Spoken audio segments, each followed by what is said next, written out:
అప్పుల బాధలు వెంటాడుతున్నాయా? అయితే 6 జేవిఆర్ వారి జాతిరత్నాలు ధరించండి. హాయ్, వెల్కమ్ టు మనం టీవీ. నేను మీ మనోజ్. రేపు ఏపీ అసెంబ్లీ సమావేశాలు జరగబోతున్నాయి. సో మరి ఇప్పటిదాకా కూటమి ఏం చేసింది, ప్రజల్లోకి అసలు ఏమన్నా సంక్షేమ పథకాలు ఏమన్నా అందించిందా లేదా, వాళ్ళ కోసం ఇప్పటిదాకా డబ్బు ఖర్చు పెట్టిన వాట వాస్తవం అని చెప్తున్న టీడీపీ, లేకపోతే బీజేపీ కావచ్చు, జనసేన కావచ్చు, మరి వాళ్ళని ఇరుకుని పెట్టేందుకు వైసీపీ సభకు వస్తుందా లేదా అన్న దాని గురించి మాట్లాడుకుంటే కాసేపు, వైసీపీ ఎప్పటి నుంచి చెప్తుంది, కేవలం మేము ప్రతిపక్ష హోదా ఇస్తేనే అసెంబ్లీకి వస్తాం, లేదంటే మేము రాము అని ఘంటాపథంగా బల్లగుద్ది మరీ చెప్తున్నారు ఒక్కొక్కళ్ళు వైసీపీ నాయకులు. ఇక్కడ చెప్పేది ప్రజాక్షేత్రంలో గెలిచిన ఎమ్మెల్యేలు కాదు, ఎవరైతే ప్రజాక్షేత్రంలోకి రారో, లైక్ సజ్జల రామకృష్ణారెడ్డి లాంటి వాళ్ళు, కనీసం కార్పొరేటర్గా సర్పంచ్గా ఎన్నిక అవ్వని వాళ్ళు మాట్లాడుతున్న పరిస్థితి.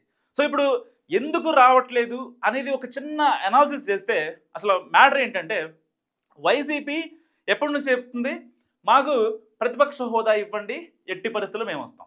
దానికి కూటమి చెప్తే ఏం చెప్తుంది, ప్రతిపక్ష హోదా అనేది మేము ఇచ్చేది కాదు, ప్రజలు ఇచ్చేది. సో ప్రజలు ఇవ్వలేదు కాబట్టి మేము ఎలా ఇస్తాము, ప్రభుత్వమా, స్పీకర్ ఇవ్వాలా, ఇంకొకళ్ళు ఇవ్వాలా ఏంటనేది దాని కొంచెం మారాన్ చేస్తుంది అనమాట. నిజంగా ఒక రకంగా రాజ్యాంగబద్ధంగా ప్రతిపక్ష హోదా అనేది ప్రజలే ఇవ్వాలి. ఉన్న 175 సీట్లలో కనీసం 18 రావాలి సీట్లు. 18 సీట్లు వస్తే ప్రతిపక్ష హోదా వస్తుంది. అప్పట్లో జగన్ ఒక మాట అన్నారు, ఏంటిది, నిండు సభలో 2019, కరెక్ట్గా డేట్ నాకు గుర్తులేదు, మీకున్న 23 మంది ఎమ్మెల్యేల్లో 5గురిని లాగేశానంటే ఆయన సీఎం స్థానంలో కూర్చుంటారు. ఇప్పుడున్న ముఖ్యమంత్రి చంద్రబాబు నాయుడు గారు అక్కడ ప్రతిపక్ష హోదాలో కూర్చుంటారు అసెంబ్లీలో, ఏపీ అసెంబ్లీలో సంఘటన ఇది. మీ దగ్గర ఉన్న ఎమ్మెల్యేల్లో 5 మందిని కనుక నేను బయటికి లాక్కుంటే, వైసీపీలోకి లాక్కుంటే మీకు ప్రతిపక్ష హోదా కూడా ఉండదు, మీరు ముఖం కూడా చూయించుకోలేరని నిండు సభలో మాట్లాడిన పరిస్థితి. దాని తర్వాత చాలా కాన్సిక్వెన్సెస్ జరిగాయి. తర్వాత నిండు సభలో నారా భువనేశ్వర్ గారిని చాలా గట్టిగా అవమానించారు. ఆ రోజున జరిగిన దానికి ఆయన బల్లగుద్ది చెప్పారు, నేను మళ్ళీ సీఎం అయ్యేంత వరకు అసెంబ్లీలో, ఏపీ అసెంబ్లీలో అడుగు పెట్టను అని. సీఎం అయ్యారు, గెలిపించుకున్నారు, డిప్యూటీ సీఎం పవన్ కళ్యాణ్ అయ్యాడు, సీఎంగా చంద్రబాబు నాయుడు అయ్యాడు, వచ్చి ప్రూవ్ చేసుకున్నారు. సో మరి ఇప్పుడు ఎందుకు జగన్మోహన్ రెడ్డి రావట్లేదు?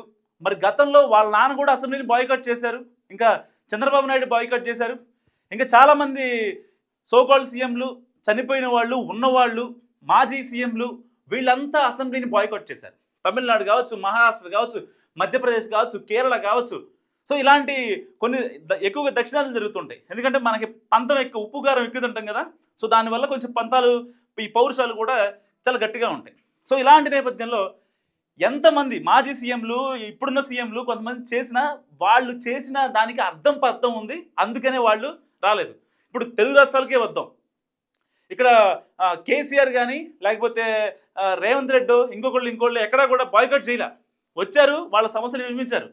ఈవెన్ సింగిల్ డిజిట్ ఉన్నా కానీ చాలామంది ఎమ్మెల్యే పంపించారు. కానీ ఇప్పుడు జగన్మోహన్ రెడ్డి చేస్తున్న వాదనలో, ఆరోపణలో అసలు ఏమాత్రం నిజం లేదు. ఎందుకు ఆ మాట అంటున్నానంటే, ఈయనకి ఏమన్నా అన్యాయం చేశారా, లేకపోతే ఈయన ఏమన్నా లిక్కర్ స్కామ్లో అరెస్ట్ చేశారా? సాక్ష్యాధారాలు ఉన్నా సరే జగన్మోహన్ రెడ్డి సిట్ ప్రభుత్వానికి ఇచ్చిన నివేదికలో 617 పేపర్ల ఆ నివేదికలో దాదాపు 15 సార్లు సిట్ నివేదికలో Bigg Boss Bigg Boss Bigg Boss అని మెన్షన్ చేసినా సరే కనీసం ఆయన అరెస్ట్ చేయలేదు. ఎందుకు? అరెస్ట్ చేస్తే తప్పుడు సంకేతాలు వెళ్తాయి, కొంచెం ఆగుదామని చెప్పి కూటమి సర్కార్ చాలా ఒక నెక్స్ట్ బియాండ్ ద బాక్స్ ఆలోచించి డెసిషన్ తీసుకుంది. పోనీ నిన్న ఏమైనా ఇబ్బంది పెట్టారా? పొదిలి వెళ్తానన్నా, మార్కాపురం వెళ్తానన్నా, లేకపోతే కందుకూరు వెళ్తానన్నా, ఆ కురవ లింగయ్య చనిపోయి అక్కడికి వెళ్ళి మెహర్బానీ చేస్తానన్నా, ఎవరన్నా ఏమన్నా అన్నారా? కూటమి ప్రభుత్వం నుంచి మీకు సపోర్ట్ లేదా? పోలీసు భద్రత లేదా? మీకు ఏ విషయంలో మీకు కూటమి సర్కార్ నుంచి భద్రత కరువైంది? అక్కడ ఏదన్నా జరిగి మీరు మనుషుల్ని నిమ్మకాయలు దొక్కేసినట్టు దొక్కిచ్చేస్తే దానికి ఏమంటారు? భద్రత, పోలీసు, ఏపీ పోలీసు వ్యవస్థ మొత్తం విఫలమైపోయింది, కూటమి సర్కార్ విఫలమైపోయింది, మాకు మాజీ సీఎంకి కనీసం భద్రత ఇవ్వట్లేదంటూ కూడా మాట్లాడే మాటలు. సో వైసీపీ నుంచి ఇలాంటి ఇన్ని మాటలు వస్తున్నాయి కాబట్టి పర్టికులర్గా ఇప్పుడు కూటమి ప్రభుత్వం చెప్తుంది ఏంటంటే, పర్టికులర్గా డిప్యూటీ స్పీకర్ గారు చెప్తారు, రఘురామకృష్ణరాజు చెప్తుంది ఏంటంటే, వైసీపీ వాళ్ళు ఇప్పుడు ఇక్కడికి రండి, దాని తర్వాత మనం మాట్లాడుకుందాం, మీకెంత టైం కావాలో అంత టైం నేను ఇస్తాను, నేను కేటాయిస్తా, జగన్మోహన్ రెడ్డి గారు నా పాత బంధువు, ఎట్టి పరిస్థితిలో మీకు ఇస్తాను అని కూడా ఆయన మాట్లాడుతున్నారు. సో ఇంతమంది అయ్యన్న పాత్రుడు కూడా చెప్పారు.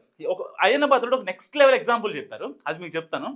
ఏంటంటే ఒక కంపెనీ ఉంది, దాంట్లో ఒక ఎంప్లాయీ ఉన్నాడు.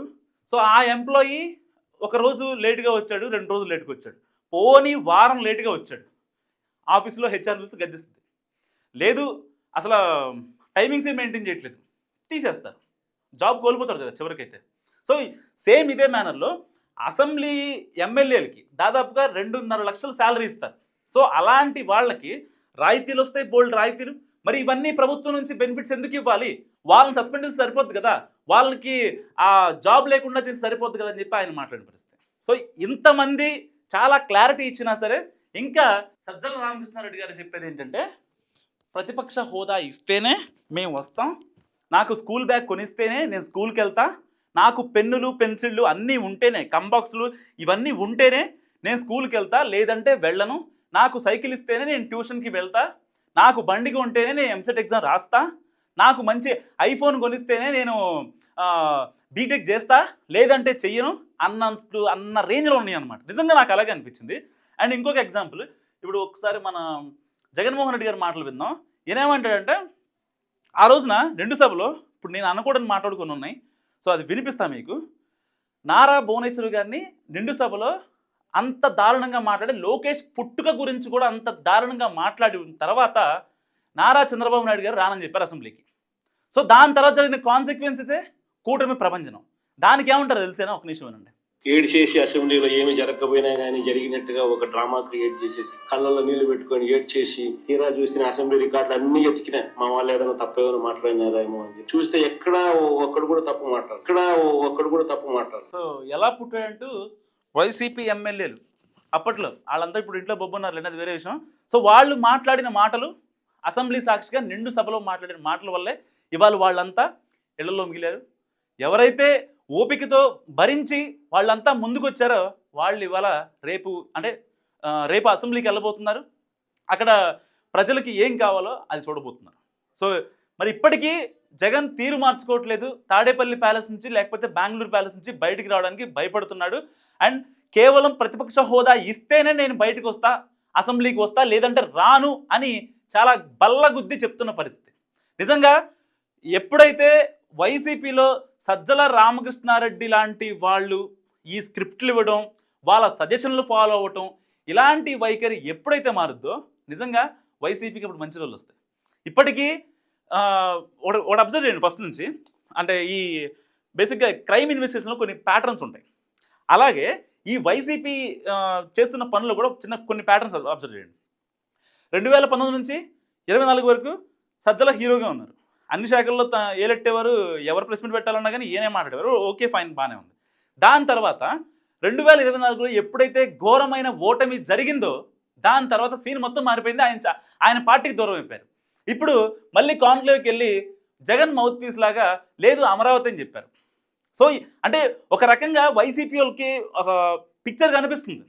లేదు అసలు సజ్జల రామకృష్ణారెడ్డి గారు లాంటి వాళ్ళు జగన్ దగ్గర ఉండకూడదు, ఆ క్లోజ్ క్వార్టర్ అని చెప్పుకొని ఆయన ఇబ్బంది పెడుతున్నారు అని చెప్పి చాలామంది మాట్లాడుతున్నప్పటికీ బయటికి చెప్పుకోలేని పరిస్థితి. ఎందుకంటే ఈ సోకాల్డ్ గెలిచిన ఎమ్మెల్యేలు 11 మంది ఎవరైతే ఉన్నారో వాళ్ళు వచ్చి కనీసం ప్రెస్ని కూడా అడ్రస్ చేయలేని పరిస్థితి.